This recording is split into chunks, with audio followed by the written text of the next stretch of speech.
Alright everyone, I want to make a standalone video on Jim Sterling.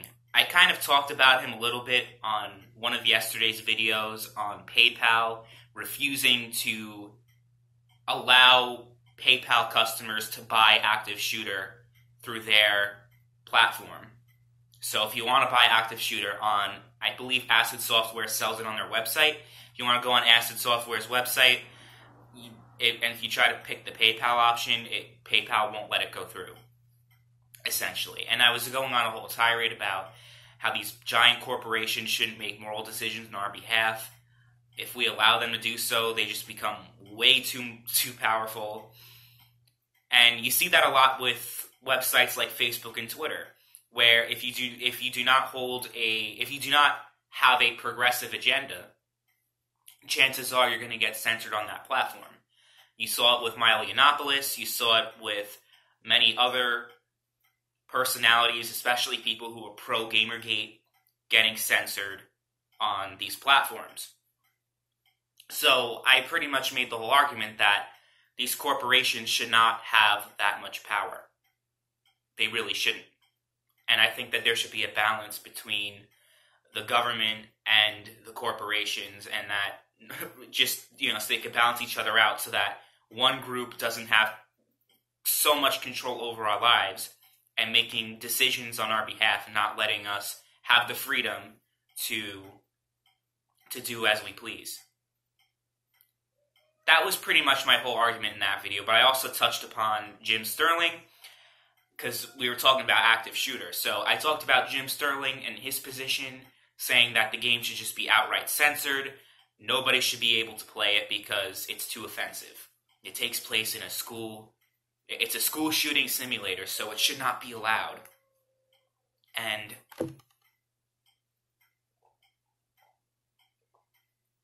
I just made the argument that that's just ridiculous, but I didn't touch upon Jim Sterling too much. I talked about him for about 10 or 20 seconds, but I think Jim Sterling deserves a standalone video because Jim Sterling is a well-respected member of the gaming community and the industry as a whole. He's an independent game journalist, and people have such high regards for him, and he's usually spoken in a positive light. I mean, he has over 600,000 subscribers. Most of his videos have way more likes than dislikes. He's a very well-respected member of the gaming community and the industry as a whole. But I can't for the life of me understand why or how.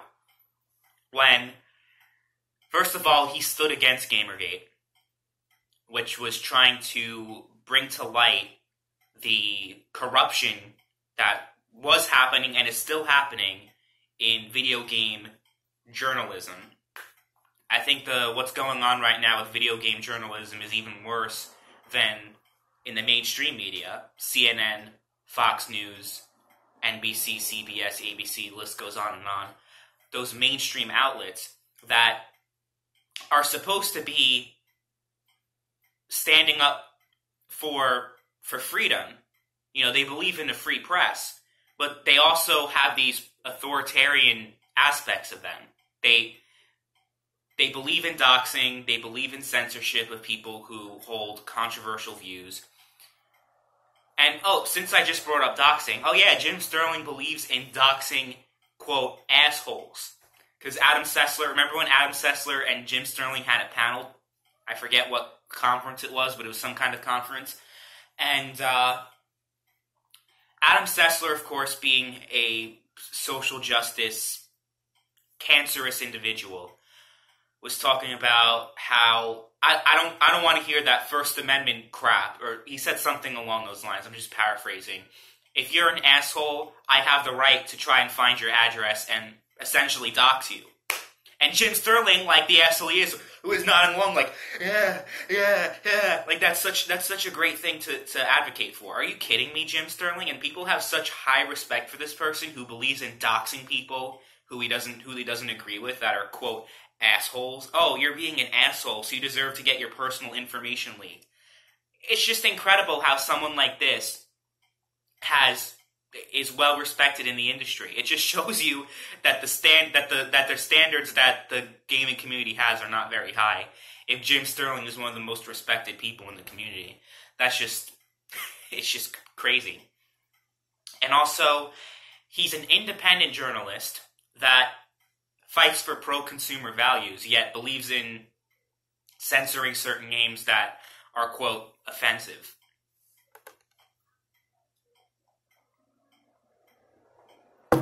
So, you need to explain this to me. How is Jim Sterling fighting for pro-consumerism when he believes in the censorship of certain games? An active shooter wasn't the only one. He believed in the censorship of other games that were deemed too offensive by his own standards. And if you don't agree with his standards, then he's just too ignorant to actually have civil discourse. It's his way or no other way. He's very stubborn like that.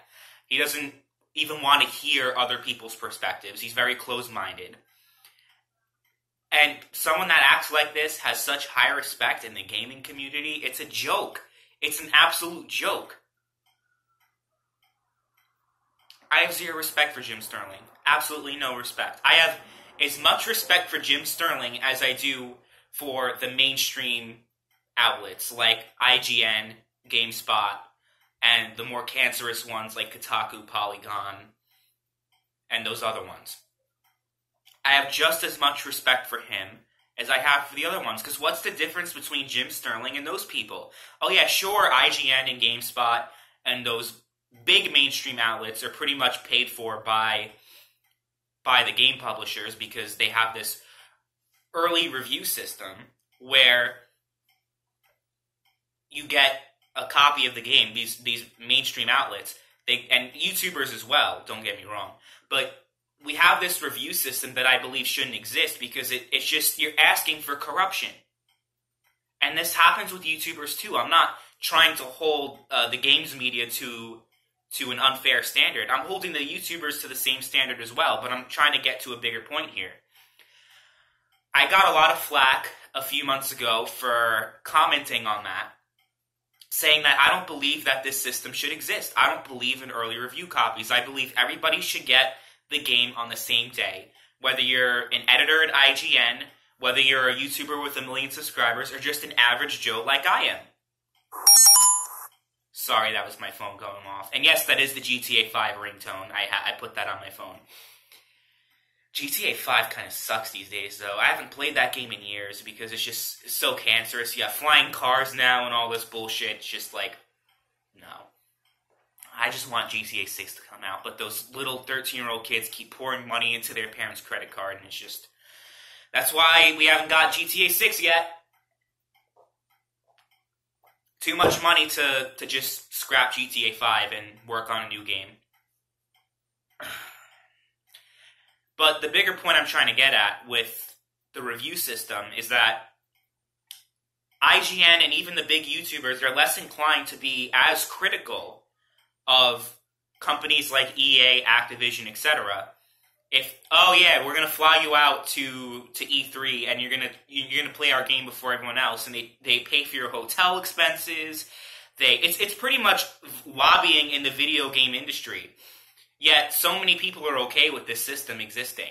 Oh, I think I got more dislikes than likes on that video for pretty much exposing this system for being corrupt. It is corrupt. There's no, even if there are obvious benefits of this system being in place, IGN and these other outlets, they get the game a week early, or your favorite YouTuber, they get the game a week early, they play it out and tell you whether the game is good or not. But do you honestly believe that this system is not a source for the corruption that's going on in the video game industry and video game journalism specifically? But here's the bigger point I'm trying to get at with Jim Sterling, though. People hold him as, he's an independent journalist, that he's pro-consumer, and he's, I do like the fact that he's not subservient to these AAA corporations. So you do have that aspect of him that is somewhat admirable. But at the same time, I don't have any more respect for him than I do for these other outlets when he supports pretty much the same thing that they do. Anti-Gamergate. Don't want to hold the games media accountable at all. They shouldn't be held accountable whatsoever. What else? I mean, he believes in feminism and all that stuff. Really, it's just, that's all about a difference of opinion. You can believe in feminist values. I'm not going to say I have no respect for you because you're a feminist. That's kind of immature. But these authoritarian figures in the video game industry,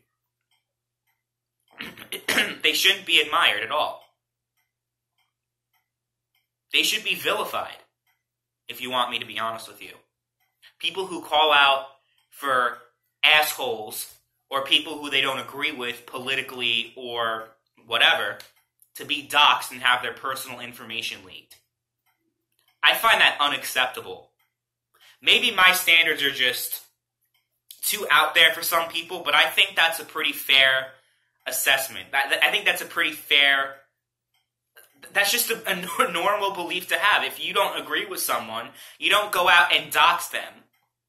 It's just unbelievable that he has so much respect in the gaming industry, yet he believes in these authoritarian principles. And that certain games should be censored. It's absurd.